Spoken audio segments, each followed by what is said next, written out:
사치품을 사기 위해 사람들이 줄을 서고 매년 30만 명의 학생들이 미국으로 유학을 떠납니다. 억만장자부터 극빈의 노동자까지 빈부격차도 세계 최고 수준이죠. 스스로를 사회주의라고 부르지만 중국은 극단적인 자본주의 사회의 형태를 보이고 있습니다. 시장경제는 중국인들의 삶을 과거보다 훨씬 풍족하게 만들어 주었습니다. 하지만 사람들은 공산주의와 집단노동의 상징인 마오쩌둥을 여전히 잊지 않고 있습니다.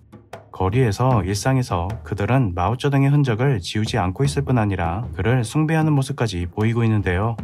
중국의 경제 성장이 이 공산주의 지도자와 무슨 관련이 있을까요?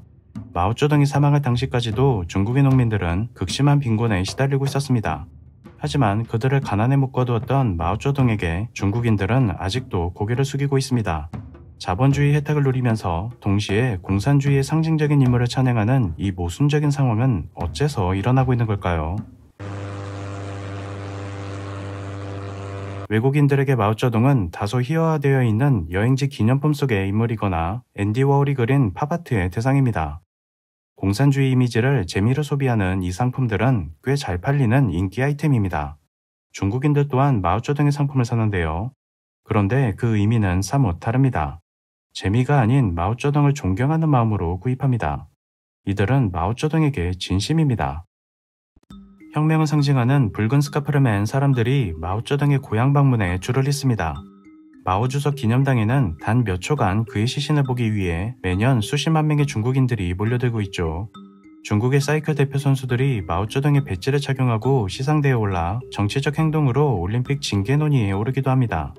이런 일들은 중국 정부가 억지로 시킨 것이 아닙니다. 모두 개인적이고 자발적인 현상입니다. 이들에게 마오쩌둥은 대체 어떤 의미인 걸까요? 마오쩌둥을 얘기할 때 업적을 먼저 떠올리기는 쉽지 않습니다. 중국에 막대한 영향을 끼친 헛발질들이 너무 크기 때문인데요. 영국 경제를 따라잡겠다는 목표를 세운 그는 1958년 그 유명한 대약진 운동을 지시합니다.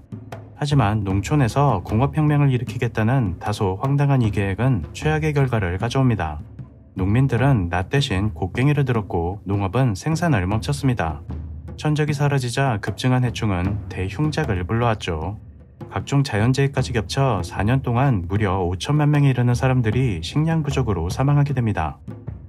인기가 떨어진 마오쩌둥은 어린 학생들로 구성된 홍위병을 이용하여 정책 실패를 비난하는 세력을 잠재우고 정치 권력을 되찾아오기도 했습니다.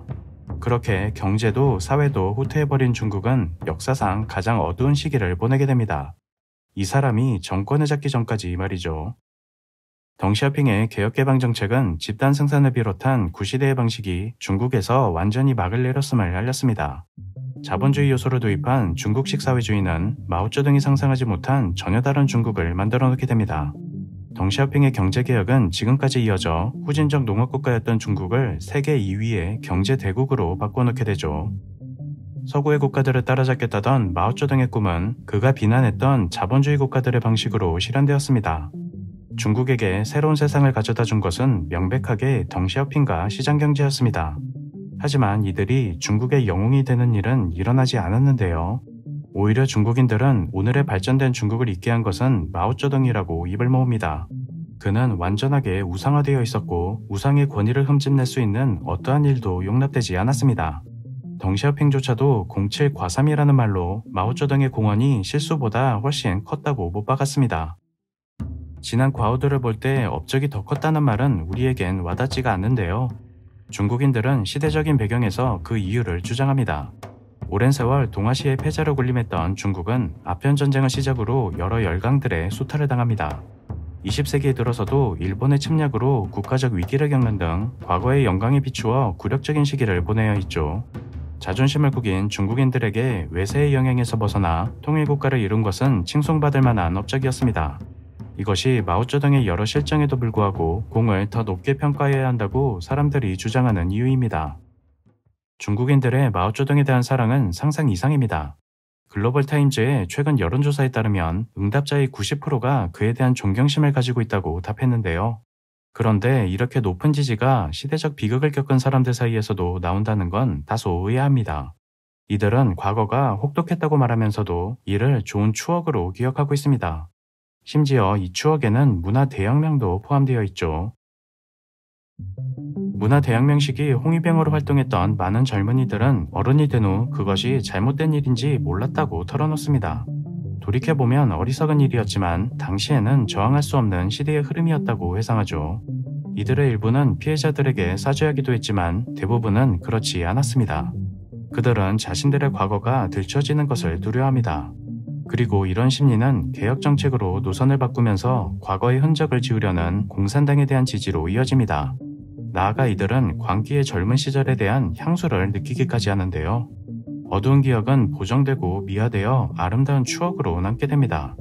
펑샤오강의 영화 청춘은 이 세대가 과거를 어떤 모습으로 기억하는지, 문화 대혁명이 어떻게 추억이 될 수 있었는지를 보여줍니다. 그런데 이제는 그 시대를 겪지 않은 젊은 세대도 마오쩌둥에 열광하고 있습니다. 프로파간다 포스터 속 홍위병들의 손마다 책 한 권이 들려 있습니다. 이 책은 마오쩌둥의 발언과 글들을 모은 선집인데요. 홍위병들의 필독서라고 할 수 있습니다. 그런데 2022년 베이징 대학에서 가장 많이 대출된 책은 바로 이 마오쩌둥 선집이었습니다. 학교의 사상교육조차도 지루해하던 젊은이들이 이 책을 찾게 된 데에는 이유가 있습니다.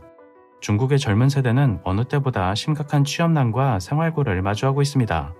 고용구조에 불만을 가진 비관적인 신세대들에게 자본가에 대한 투쟁을 부르짖은 마오쩌둥의 글은 하나의 위로가 되고 있죠. 하지만 마오쩌둥의 인기에는 정부가 의도한 부분도 있습니다. 젊은 세대가 마오쩌둥에게 호감을 갖는 또 다른 이유는 과거 정권하에서 어떠한 일들이 일어났는지 자세히 배우지 못했기 때문입니다. 시진핑의 집권 후 공산당은 문화대혁명 등의 역사에 대한 접근을 차단하고 대신 마오쩌둥의 민족주의적 업적을 부각하기 시작합니다. 공식 행사에서 시진핑은 곧잘 과거 주석의 복장을 입고 모습을 드러내곤 했는데요. 대중들은 이런 모습에서 과거의 지도자가 겹쳐 보이는 느낌을 받게 됩니다. 마오쩌둥의 우상화는 공산당의 권력 독점의 정당성을 위해서도 필요했습니다. 과거의 비극을 저지른 것도 지금의 경제 발전을 이끈 것도 모두 현존하는 공산당입니다. 당연히 정부는 마오쩌둥의 실수가 다시 언급되는 것을 듣고 싶지 않겠죠. 하지만 마오쩌둥의 우상화에는 위험도 내재되어 있습니다. 최근 마오쩌둥의 출생지인 후난성에 새로운 동상이 건립되었습니다. 그를 숭배하는 민간기업인이 세운 이 동상은 그러나 한 달 만에 소리소문 없이 정부에 의해 철거되었습니다.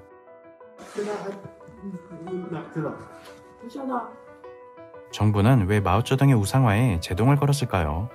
여전히 스스로를 공산당이라고 부르지만 중국 정부는 마오쩌둥이 주장했던 경제적, 사회적 이상들을 거의 모두 폐기했습니다.